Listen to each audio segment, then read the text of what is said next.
Good afternoon to everyone. We're going to make a quick change, and we're going to start with the second lecture given by Professor Ruth Halperin Kaddari. It's a privilege to invite Professor Ruth Halperin Kaddari. Ruth is a professor of law, graduate of the Yale Law School, founding academic director of the Rachman Center at Ilan University. Ruth is a family law expert in both the civil legal system and religious law. And she served, you want me to speak to the microphone? Okay, thank you. And she served for 12 years as a member, twice vice president of the CEDAW. She publishes on family law in Israel, legal pluralism, feminism, and halakha, and international women's rights. Her book on women in Israel was published by Pennsylvania University Press. Thank you.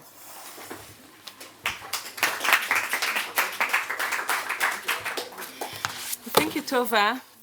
And thank you, the conveners of this important conference, for giving me the privilege to participate and to offer my take on Rabbi Zach's Torah legacy. I titled my talk, Rabbi Zach's Torah from a Feminist Lens, but when I prepared it, I realized that it would be more accurate to refer to it as some kind of a feminist reading of Rabbi Zach's Torah.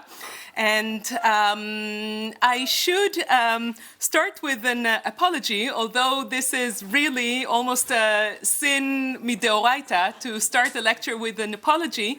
But I do feel that I have to apologize that I'm really no expert on Rabbi Zach's writings, doings, Torah, legacy, but I am a great admirer of him.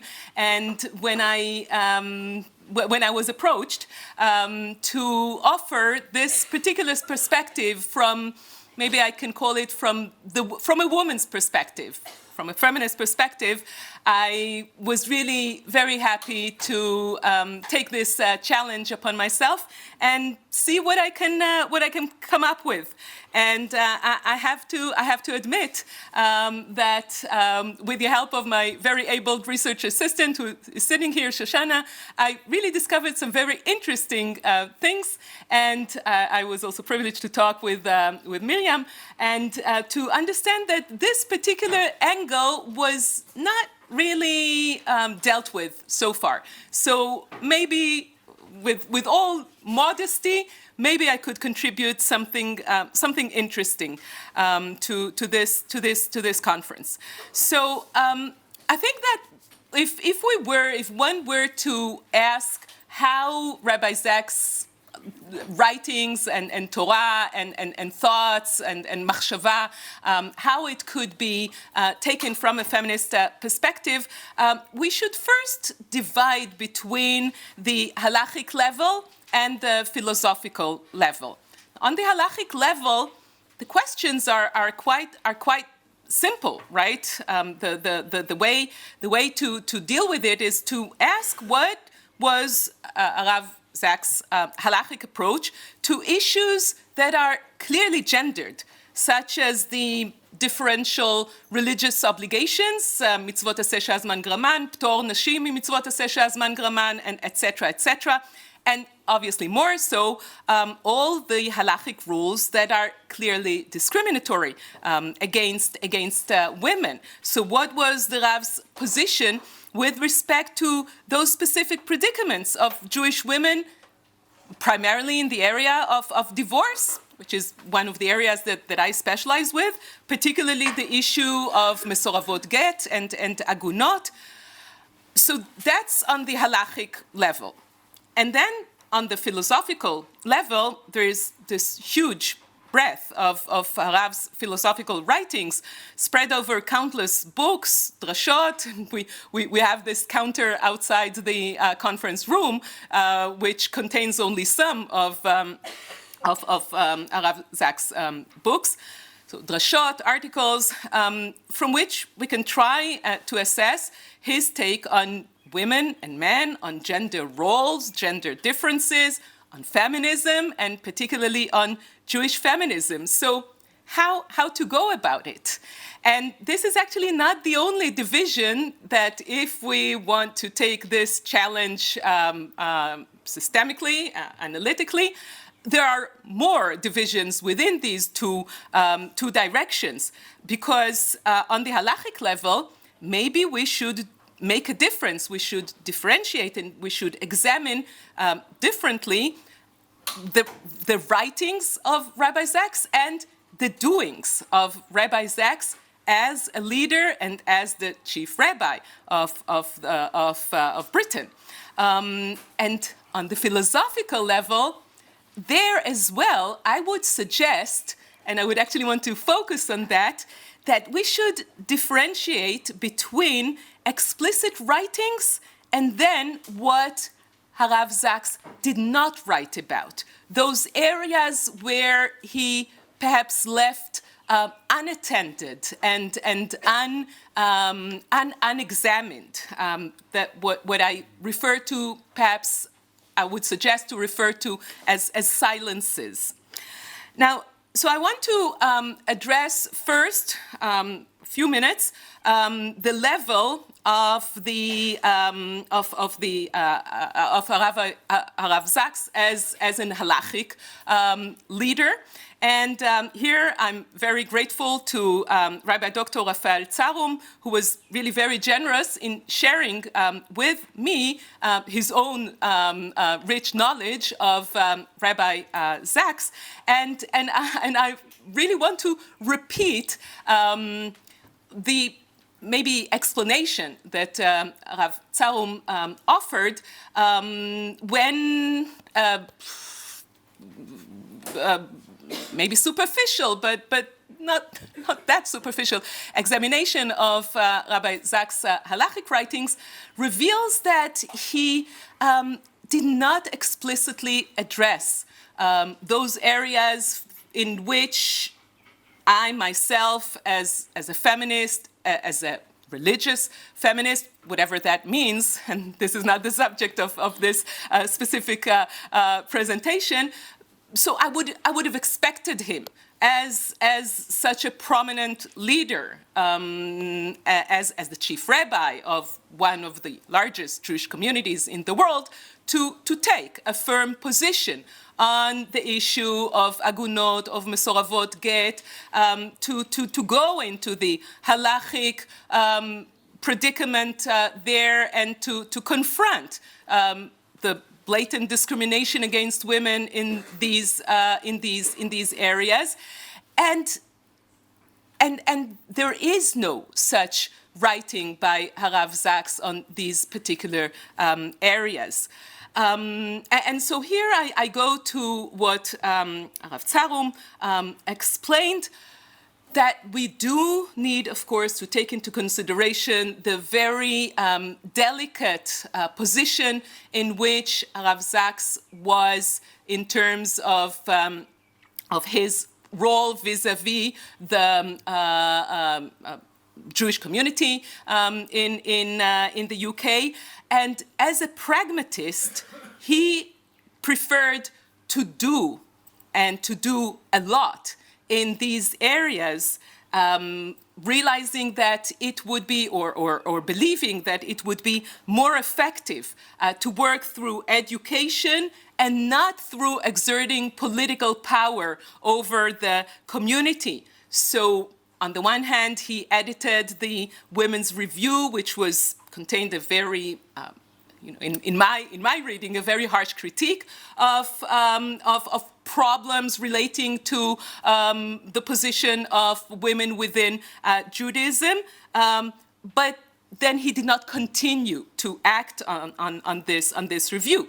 But whenever there were cases of agunot, of mesoravot get, he did exert all his power to provide specific solutions to save these individual women, including through channeling resources to track down gvarim, men who were recalcitrant husbands, and so on and so forth. But then also on the halachic level, there were some areas which we could attribute a more egalitarian approach in his writings. And one such example is the ceremony of Simchat Habat, which he authored and became a standard text in the in the Orthodox Siddur, and obviously his encouragement for women to study Torah. And perhaps a more telling indication of his position with regards to women's position and to gender equality in Judaism is his decision, on which he writes about, he elaborates on that in the book of the Great Partnership, to say Birkat HaTov VeHaMeitiv when a daughter is born. And to take this as a prime example, as a prototype of a chidush, of a legitimate chidush within Jewish halacha. So this is a very interesting example, really fascinating, and I don't want to go more deeply into that because I want to reach the philosophical writings, but it's really fascinating to see how he analyzes this based on his own rabbi, Rav Nachum Rabinovich, in deciding to take this blessing, but then to stop with this chidush on the verge of the conservative approach, which might have taken this one step further and supporting smicha, ordination of women as rabbis. But I'll stop here with respect to the halachic level, and I want to go to examine the philosophical writings. And here again, it's a question of where to start. So, as I said, as an admirer of Rabbi Zaks, I first went to his collection of the drashot, of the sermons of Parashot HaShavua, and also to his parshanut on the Haggadah of Pesach. And it appears that the only place, the only drasha where he directly confronts gender and begins the sermon by actually explicitly asking about gender differences is Parashat Bamidbar, where he goes through linguistic and etymological roots of the differences between banim vebanot. He talks about the mifkad, the census of Bnei Israel, and he makes these distinctions between ben, a son, and bat, a daughter, or a girl and a boy, to establish gender psychological differences and gender roles. And then he supports these observations by looking at contemporary psychological research and very, I would almost say naturally, concludes with presenting Carol Gilligan's approach to gender differences. And here we should make a pause for a moment and give a very, very short sketch of contemporary feminist streams of thoughts to present Carol Gilligan's approach of a different voice, talking about or confirming differences between men and women in terms of moral thinking, of moral thoughts. Men think in a way of rights, and women's morality is different. Women think in terms of relationships, and women make moral decisions based on relational considerations. So this is sometimes referred to as the difference feminism, or the feminism or cultural relational feminism. And this is usually presented in opposition to the more quote-unquote traditional feminism or the early feminism of the 60s, which is equality feminism, which is the feminist thoughts that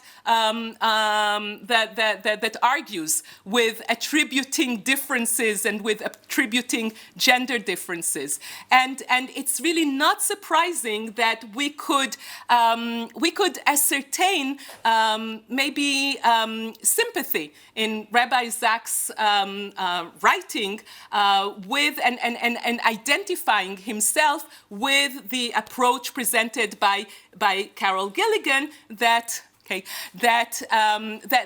confirms gender differences. However, if we were to take Carol Gilligan's approach until the end, she advocates that these differences should not determine the power relations between men and women.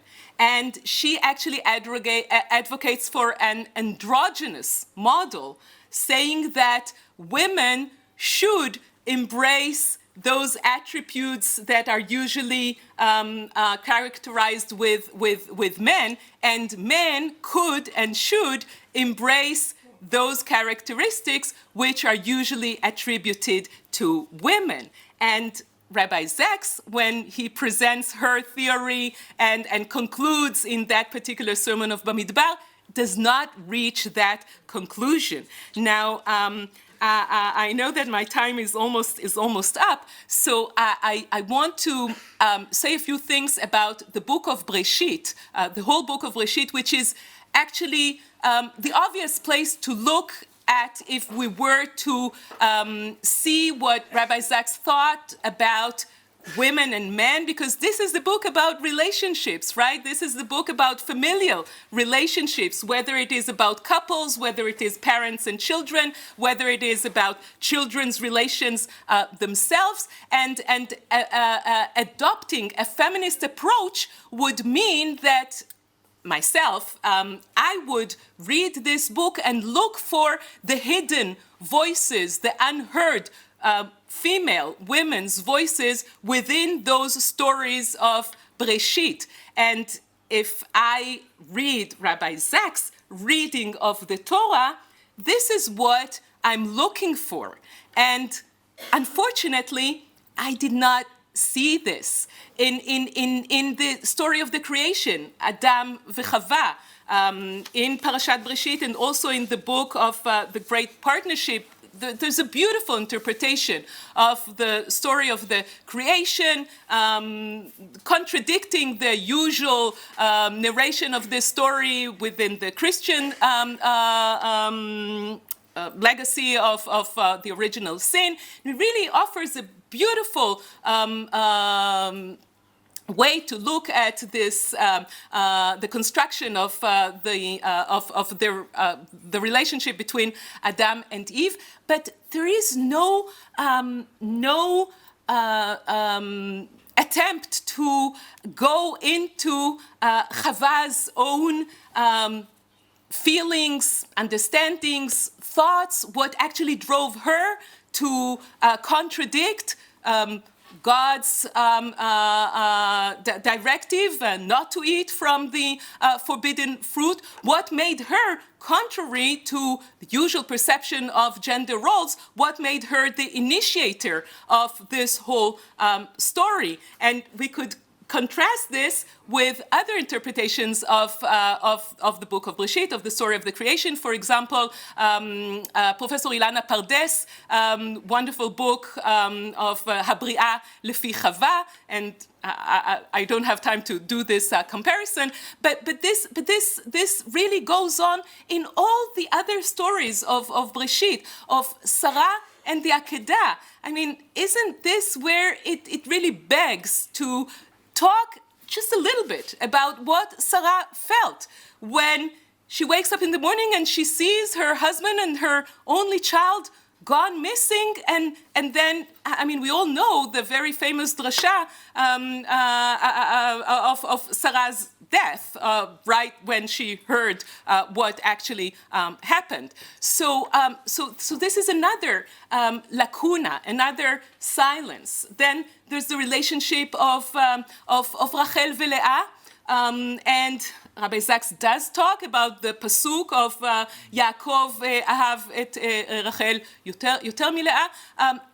So again, it begs to examine, to observe, to just talk a little bit about what Leah must have felt in these relationship. And I could go on and on in offering this kind of really limited and very, very careful critique that could come from a feminist attempt to find out those unheard and hidden voices, predicaments, feelings, interests of women within the Torah, within the Halacha, within the Jewish tradition, and in Rabbi Sachs' writing. And I just want to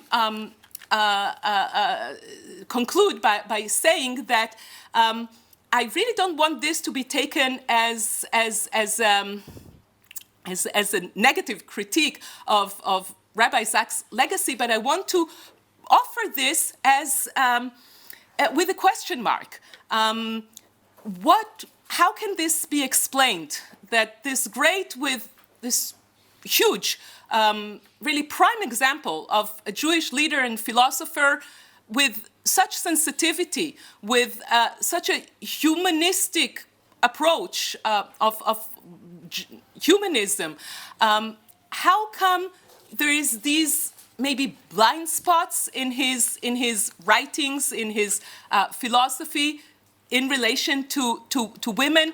And my answer would be that it is a generational thing. If what we are witnessing now, and now I refer to a conference that we had at the Rackman Center just yesterday, a conference about women's participation in the halachic process and women as poskot halacha, as halachic deciders.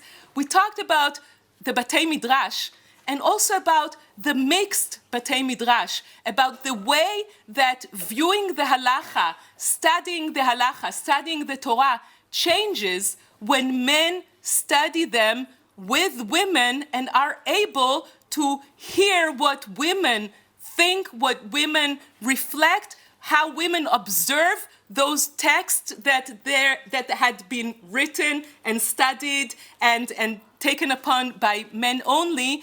And I really believe that if the late Rabbi Sachs had had the opportunity to do this exercise, maybe these writings and this philosophy would take a somewhat different angle.